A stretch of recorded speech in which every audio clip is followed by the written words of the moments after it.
आचार्य चाणक्य भी अपने घर से काम पे जा रहे थे। वो आदमी की उस फिलॉसफी को हम जानना नहीं चाहते, क्योंकि इसमें ज्यादा समय लगेगा, हमें तो जल्दी जल्दी कुछ करना है। मारुति 800 से फरारी लेनी है हमको तो 4 कमरे का मकान 8 कमरे में करना है। हमको झूठ सच बोल के बस पैसा कमा करके रहना है। ये पैसा आपको बचा नहीं सकता। कहीं दुनिया में कोई पैसा किसी को नहीं बता सकता। इसलिए हम आज भी यही ना ये अक्सर लोग पानी देते हैं मुझे बीच में। अब मैं सार्वजनिक मंच से कहता नहीं हूं, अब मैं पानी पी पी के बोलूंगा, लोग कहेंगे पानी पी पी के देता ही है, तो कुछ देर के लिए पानी न पिए। तो आज भी हम ये बार बार कहते हैं, मैंने अभी आपके साथियों के साथ भी कहा कि ये आप ही कह रहे हैं, Islam is a religion of peace. कहां पढ़ा था, किसने बताया था, मुझे नाम तो बताओ उस मौलवी का। कहां सुना आपने Islam is a religion of peace? आप झूठे हैं, हम झूठे हैं, हम कमजोर और डरपोक हैं। उन्होंने सच बोला, पहले भी सच बोला और आज भी सच बोलते हैं। वो सही कह रहे हैं कि Islam is a religion of peace. Spelling आपने गलत समझ ली है, और मैं तथ्यों पे बात कह रहा हूं। आप जानते हैं कि मैं कोई एक शब्द भी मेरे मुंह से कोई ऐसा निकले, हो सकता है कि ह्यूमन एरर तो हो सकती है। 632 में Islam is a religion of peace के जो मसीहा थे वो इंतकाल फरमा गए। प्रॉफिट मोहम्मद साहब जी, क्योंकि बहुत कुछ लोग भड़क जाते हैं कि उनकी शान में गुस्ताखी हो गई। उनकी शान में गुस्ताखी नहीं करना, क्योंकि उनकी शान ही नहीं थी। प्रॉफिट मोहम्मद साहब अदब के साथ, ताकि लोगों को यह ना लगे कि साहब हमने भड़काया, हम भड़काते नहीं हैं। प्रॉफिट मोहम्मद साहब की जो शादियां हुई, डरिए मत, उसमें से उनकी जो औलाद थी वो सिर्फ एक ही थी। पहली पत्नी जो थी उनकी, उनसे उनकी जब शादी हुई तो उन्हीं से एक उनको सुपुत्री पैदा हुई। यहां से बात आप समझेंगे तो आपको समझ में आ जाएगा कि Islam is a religion of peace. 632 में क्या था, उसके बाद क्या था, उससे पहले क्या था और आज क्या है। तो ये सर तन से जुदा की जो बीमारी आज आप देख पा रहे हैं, इसको आपको समझने के लिए उदयपुर की घटना ने बताया कि सर तन से जुदा क्यों कर रहे हैं। अगर आप इसको जानते तो आपको ताज्जुब नहीं होता, क्योंकि मुझे बिल्कुल भी ताज्जुब नहीं है। प्रॉफिट मोहम्मद साहब की बेटी फातिमा बीवी, उनके शौहर, उनके पति, उनके हस्बैंड इमाम अली, जब वो मस्जिद में फजर की नमाज कहते हैं, सुबह 4:30 बजे की नमाज को, 5 वक्त की नमाज होती है, उसमें सुबह सुबह जो 4:30 बजे पहली नमाज अजान दी जाती है उसे फजर कहते हैं। जब इमाम अली सुबह की नमाज पढ़ने मस्जिद में गए,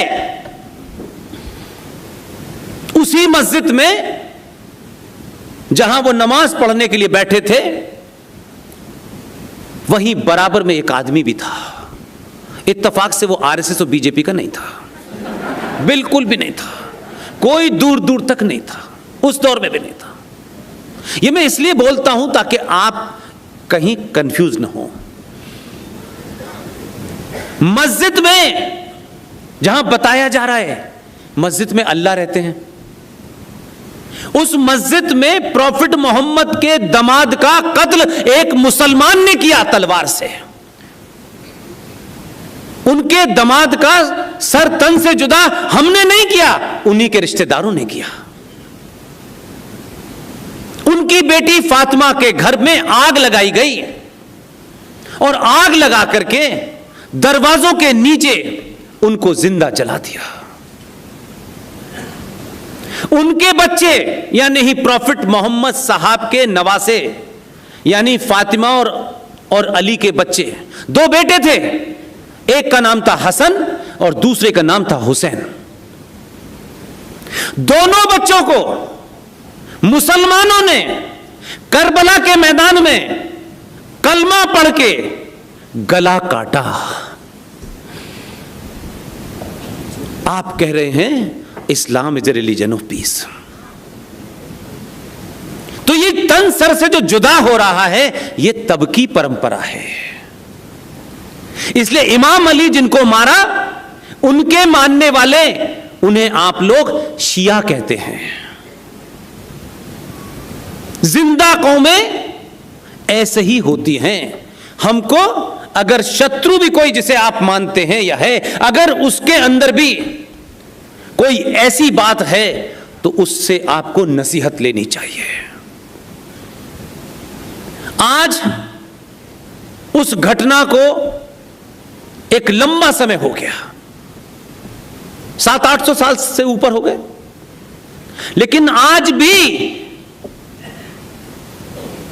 इस देश के और दुनिया के शिया जो इमाम अली को अपना सब कुछ मानते हैं, आज भी मुहर्रम का दिन आता है तो वो सीने को अपने पटक पटक के या हुसैन हम न हुए, हुसैन अगर हम होते तो तुमको ये मार नहीं पाते। वो आज भी उस कत्ल को पिछले 700-800 साल से मुहर्रम के माध्यम से जिंदा रखते हैं कि हमारे इमाम को किसने मारा।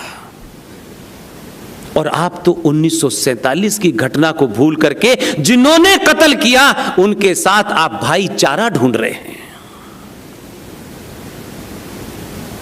ये गलती आपकी है, हमारी है। हम ये समझते हैं कि कुछ लोग भटक गए हैं। ये जैसे ही आप कहते हैं तो सच के ऊपर पर्दा डालते हैं। उस किताब की फिलॉसफी ये कहती है, ये किताब दुनिया में जब तक रहेगी तब तक अमन चैन नहीं रहेगा। क्या ईरान में, इराक में बीजेपी और आरएसएस करा रही थी 10 साल से युद्ध? क्या सीरिया, लीबिया ये सब इस्लामिक देश थे? ये सारे देश कन्वर्ट हुए हैं। आपका नंबर है और आप इस युद्ध को लड़ना नहीं चाहते। जो संपन्न हैं हो सकता है कुछ दिन के लिए भाग जाएं, अमेरिका चले जाएं, ऑस्ट्रेलिया चले जाएं, जर्मनी चले जाएं, लेकिन 135 करोड़ में से 100 करोड़ लोग नहीं कहीं भाग सकते। जिनको यहां रहना है उनको लड़ना ही पड़ेगा। इसलिए अगर आप समझते हैं कि किसी समस्या से भाग जाना कोई हल है तो मैं आपको विश्वास के साथ कहता हूं, समस्या का समाधान और सामना करने से उसका हल होगा, भागने से नहीं होगा। और ये जो झूठ है, गंगा जमुना तहजीब, गंगा भी हमारी, जमुना भी हमारी, तहजीब किसकी? हम चला रहे हैं। ये सारे शत्रुओं ने बनाए नैरेटिव थे जो आपने चलाए, क्योंकि आपने कहा प्रतिकार करने से अच्छा है कोई दोस्ती का रास्ता ढूंढो। इसलिए भाई हमारे, और हम बड़ी जोर जोर से कहते हैं सदियों से हमारा भाईचारा था।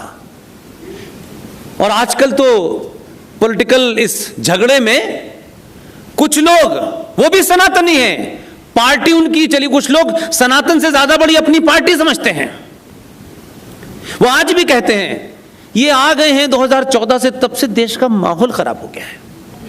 उससे पहले तो दूध की नदियां बह रही थी, हर गली में सोने की सड़कें थी। ये आ गए हैं, इसकी वजह से समस्या हो गई है। और इतना भाईचारा था हमारे अंदर, लेकिन पूछो 2014 से पहले भारत के गृह मंत्रालय की रिपोर्ट निकाल के देखो, 3900 हिंदू मुस्लिम दंगे उनके दौर में हुए हैं जो कह रहे थे भाईचारा था।